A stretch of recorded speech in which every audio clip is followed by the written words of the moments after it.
ആരാ കരയുന്നതാരാ? പാതിരാ സമയത്തും മദ്യപിച്ചിട്ടും മതോന്മത്തരായി സുന്ദരി പെണ്ണിന്റെ കയ്യിൽ പിടിച്ച് നൃത്തം നടത്തിയ ചെറുപ്പക്കാരാ, മാറ്റമുണ്ടാകുമോ? ഇവിടെ വെച്ച് മാറാൻ തയ്യാറാകണം. അവരെയാണ് പിന്നീട് അവരെ കരഞ്ഞതെന്തിനാ?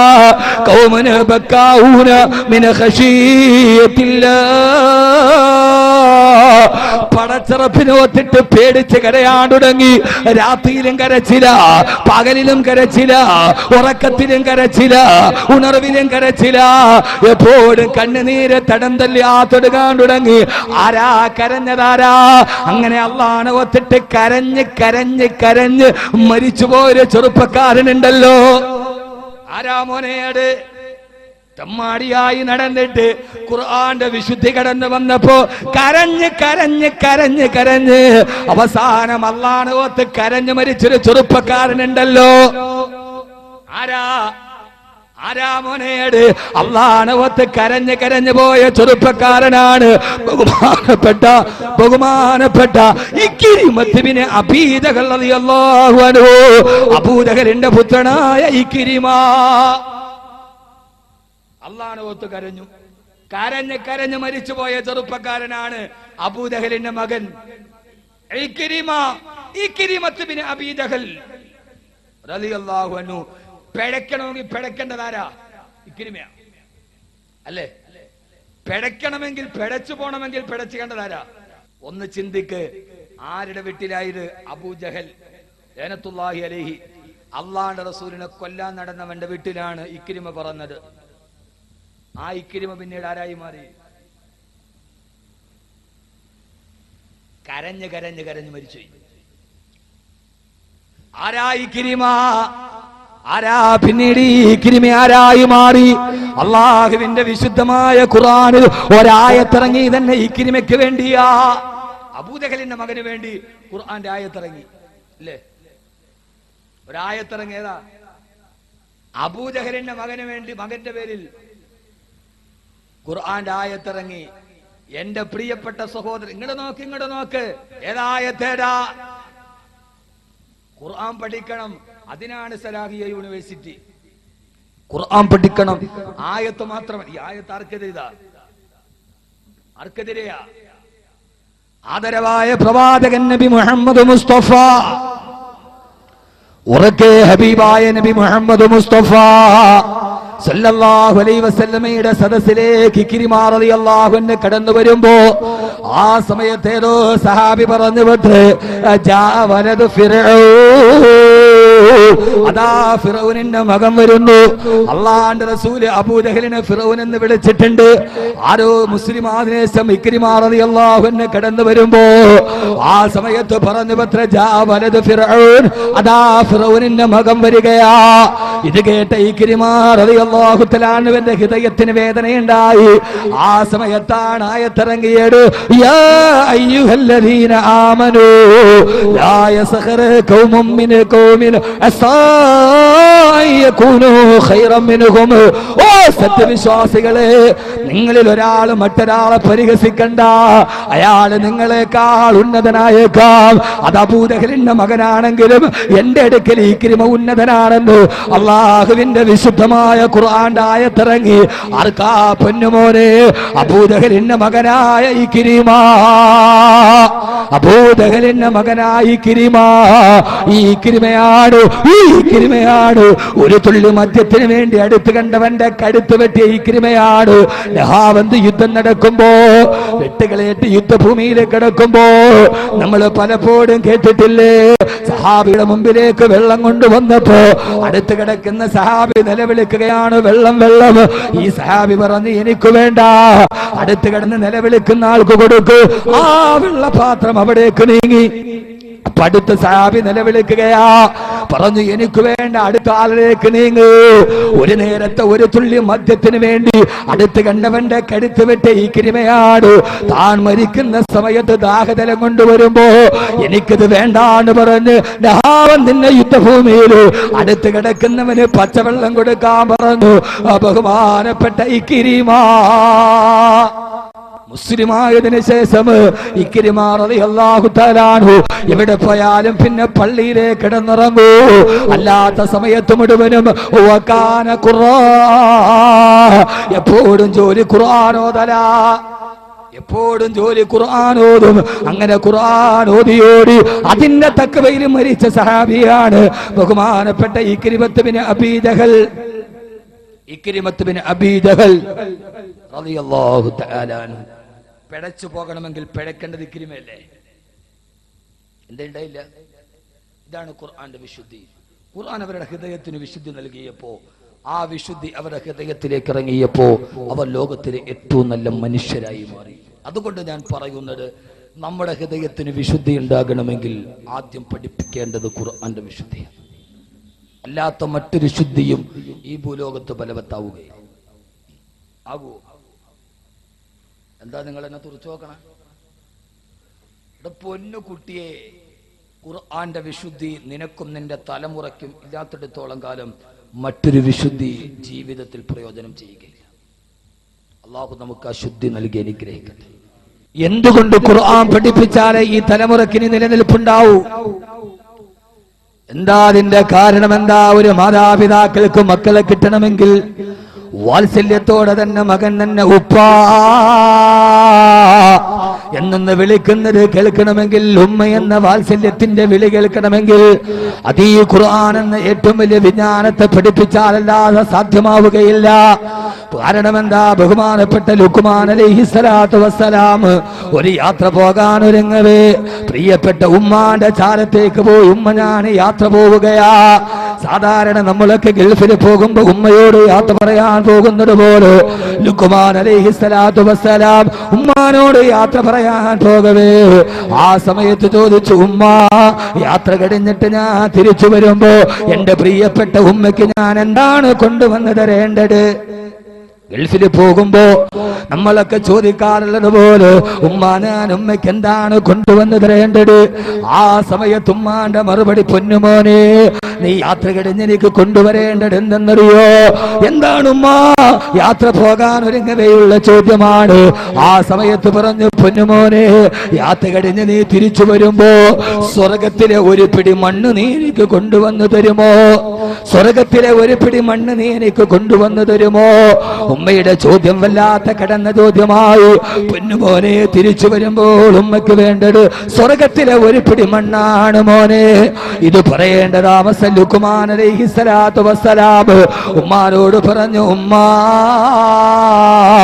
സ്വർഗത്തിലെ ഒരു പിടി മണ്ണാണ് വേണ്ടതെങ്കിൽ ആ മണ്ണിന് വേണ്ടി യാത്ര കഴിഞ്ഞ് തിരിച്ചു വരുന്നത് വരെ കാത്തിരിക്കുന്നതെന്തൊരു അതിപ്പോൾ തന്നെ തരാമെന്ന് പറഞ്ഞ് ഉമ്മാന്റെ കാൽപ്പാടത്തിന്റെ ഒടിയിലേക്ക് കുനിഞ്ഞു ലുക്മാൻ അലൈഹിസ്സലാത്തു വസ്സലാം പ്രിയപ്പെട്ട ഉമ്മാന്റെ കാൽപ്പാടത്തിന്റെ അടിയിൽ നിന്ന് ഒരു പിടി മണ്ണെടുത്തിട്ട് ഉമ്മാനോട് പറഞ്ഞു, ഉമ്മാ ഇതാ സ്വർഗത്തിലെ ഒരു പിടി മണ്ണ്, ഇതാ സ്വർഗത്തിലെ ഒരു പിടി മണ്ണ്.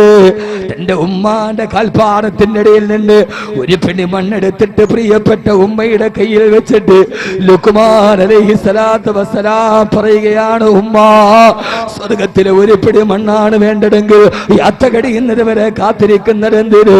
ഇതാ ഉമ്മ സ്വർഗത്തിലെ ഒരു പിടി മണ്ണ്. സ്വന്തം ഉമ്മാന്റെ കാൽപ്പാടത്തിന്റെ അടിയിലാണ് സ്വർഗത്തിലെ മണ്ണെന്ന് തിരിച്ചറിയാൻ ഒരു മകനെ കഴിഞ്ഞതെങ്ങനെയാ? ആ മകനത് പറഞ്ഞു കൊടുത്ത വിജ്ഞാനമേടാ. ആ വിജ്ഞാനം അറിയണമെങ്കിൽ ഖുർആൻ പഠിക്കണം. വലഖദ് ആതൈനാ ലുക്മാനൽ ഹിക്മത അനിഷ്കുറു ലില്ലാഹ്. അല്ലാഹ് പറയുകയാണ്, വലഖദ് ആതൈനാ ലുക്മാനൽ ഹിക്മ. ലുക്മാന് ഞാൻ ഹിക്മത്ത് നൽകി, ലുക്മാന് ഞാൻ ഹിക്മത്ത് നൽകി, ലുക്മാൻ അലൈഹിസ്സലാത്തു വസ്സലാമിന് ഞാൻ ഹിക്മത്ത് നൽകി. എന്താ സഹോദരങ്ങളെ ഹിക്മത്തേടാ? ഏതാ ഹിക്മത്ത്? എന്താ? വഖൈറുൽ ഹിക്മത്തി ഖശിയത്തുല്ലാഹ്. ഏറ്റവും വലിയ ഹിക്മത്ത് അല്ലാഹനെ കുറിച്ചുള്ള പേടിയാ. ഏറ്റവും വലിയ ഹിക്മത്ത് അല്ലാഹനെ കുറിച്ചുള്ള പേടിയാ. ലുക്മാൻ അലൈഹിസ്സലാത്തു വസ്സലാമിന് ഞാൻ പടച്ച റബ്ബിനെ കുറിച്ചുള്ള പേടി പഠിപ്പിച്ചു കൊടുത്തു. ആ പേടി പഠിപ്പിച്ച ഗ്രന്ഥമേടാ? അതാണ് വിശുദ്ധ ഖുർആൻ.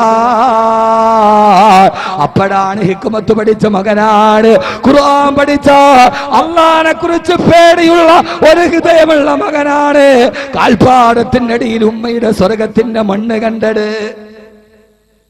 ചിന്തിക്ക്, ഉമ്മാടെ കാൽപ്പാടത്തിന്റെ അടിയിൽ നിന്ന് മണ്ണെടുത്തു കൊടുത്ത മകൻ ഏത് വിജ്ഞാനമാ പഠിച്ചത്? MBBS ആണോ? ഫിലോസഫി ആണോ? MPhil ആണോ? ആ മകന്റെ ഡിഗ്രി അല്ല പറഞ്ഞു, വലക്കത് ആത്തൈനാ ലുക്മാനൽ ഹിക്മ, ലുക്മാന് ഞാൻ ഹിക്മത്ത് കൊടുത്തു. എന്താ ഹിക്മത്ത്? നമ്മൾ പറയില്ല അതൊക്കെ ഒരു ഹിക്മത്താണ്. എന്താ ഹിക്മത്ത്? ഹബീബായ നബി മുഹമ്മദ് മുസ്തഫ സല്ലല്ലാഹു അലൈഹി വസല്ലം പറഞ്ഞു, വഖൈറുൽ ഹിക്മത്തി ഖശിയത്തുല്ലാഹ്, ഏറ്റവും നല്ല വിജ്ഞാനം അള്ളാനെ കുറിച്ചുള്ള പേടിയ. ആ അള്ളാനെ കുറിച്ചുള്ള പേടി പഠിപ്പിക്കുന്ന വിജ്ഞാനം, ആ വിജ്ഞാനമാണ് ഖുർആന്റെ വിജ്ഞാനം.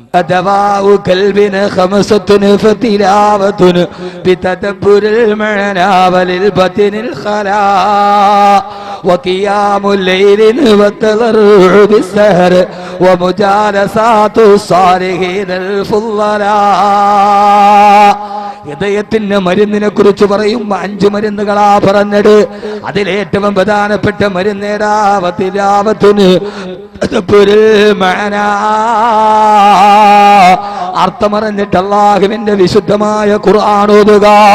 നരകത്തെ കുറിച്ച് പറയുന്ന ആയത്തോതുമ്പോ കരയാൻ കഴിയുന്ന, സ്വർഗത്തിന്റെ ആയത്തോതുമ്പോൾ ആഗ്രഹിക്കാൻ കഴിയുന്ന, അല്ലാഹുവിന്റെ ഖുർആനിന്റെ അർത്ഥമറിയാൻ കഴിയുന്ന ഒരു വല്ലാത്ത പാരായണമുണ്ടായാൽ എന്റെ പ്രിയപ്പെട്ട സഹോദരങ്ങളെ, ഹൃദയത്തിന് വിശുദ്ധി ഉണ്ടാകണോ? അല്ലാഹുവിനെ കുറിച്ചുള്ള അറിവുണ്ടാകണം.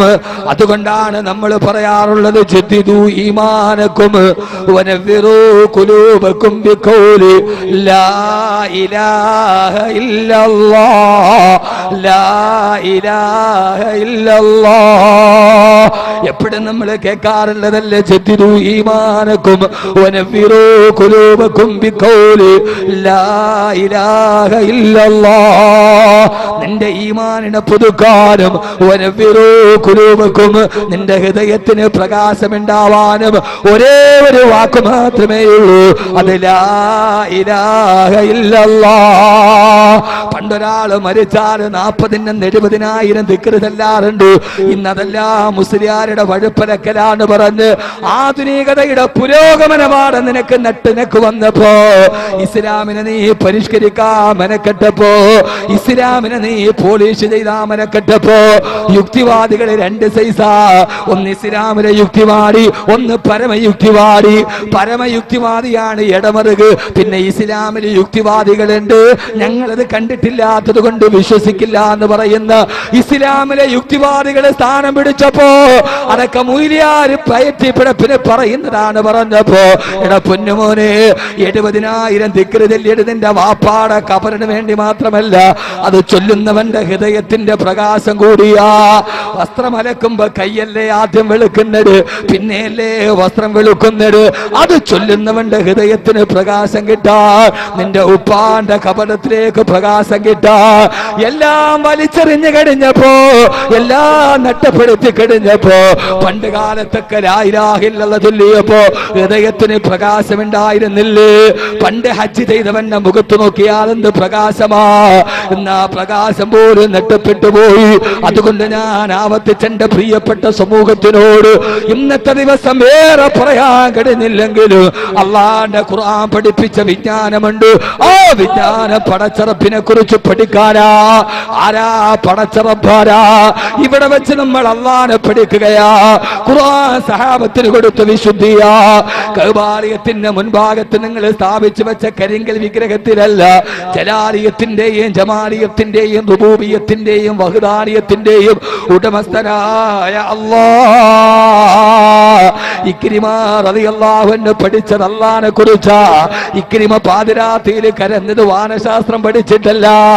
ഉമർ റളിയല്ലാഹു തആല അൻഹു പാതിരാ സമയത്തല്ലേ അങ്ങകലെ നിന്ന് ആളുകൾ വരുമ്പോ പാതിരാ സമയത്ത് ഗോതമ്പ് ചുമക്കാനും പാതിരാ സമയത്ത് പ്രസവം എടുക്കുന്നവന് കാവൽ നിൽക്കാനും അറേബ്യയുടെ ഭരണാധികാരിയായ ഉമർ പോയപ്പോ കൂട്ടുകാര് പറഞ്ഞില്ല, ഉമറേ എല്ലാ ദിവസവും രാത്രി നിങ്ങൾ തന്നെ ഉറക്കമളച്ചിട്ട് കാവൽ നിൽക്കണ്ട, ഞങ്ങൾ കൂടി സഹകരിക്കാമെന്ന് പറഞ്ഞപ്പോ ആ സമയത്ത് ഉമർ റളിയല്ലാഹു അൻഹു പറഞ്ഞതെന്താ? പലപ്പോഴും പറയാറുണ്ട്, മഹാത്മാഗാന്ധി പോലും ഉമറിന്റെ ഭരണം വേണമെന്ന് പറഞ്ഞിട്ട് പാതിരാത്രിയിൽ പ്രസവം എടുക്കാനും പാതിരാ സമയത്ത് ഗോതമ്പ് ചുമക്കാനും ഉമർ പോയതെന്തിനാ? ഉമർ റളിയല്ലാഹു അൻഹു പറഞ്ഞു, കൂട്ടുകാരെ, പാതിരാ സമയത്ത് ഞാനിത് ചെയ്യുന്നത് എന്തിനെന്നറിയോ? എന്റെ പഴയകാല രാത്രികളിൽ ഞാൻ മദ്യപിച്ചവനാ, രാത്രി മുഴുവനും ഞാൻ വ്യഭിചരിച്ചവനാ, മദ്യപാനവും വ്യഭിചാരവും നടത്തിയ എന്റെ രാത്രികൾക്ക് പ്രായശ്ചിത്തമായിട്ടാണ് ഇപ്പോൾ പാതിരാത്രിയിൽ പാവങ്ങൾക്ക് സേവനം ചെയ്യുന്നുണ്ട്. സയ്യിദുനാ ഉമർ ഇബ്നുൽ ഖത്താബ് റളിയല്ലാഹു അൻഹു ആ ഉമറിന്റെ ഹൃദയത്തിന് വിശുദ്ധി കൊടുത്തടേതാ.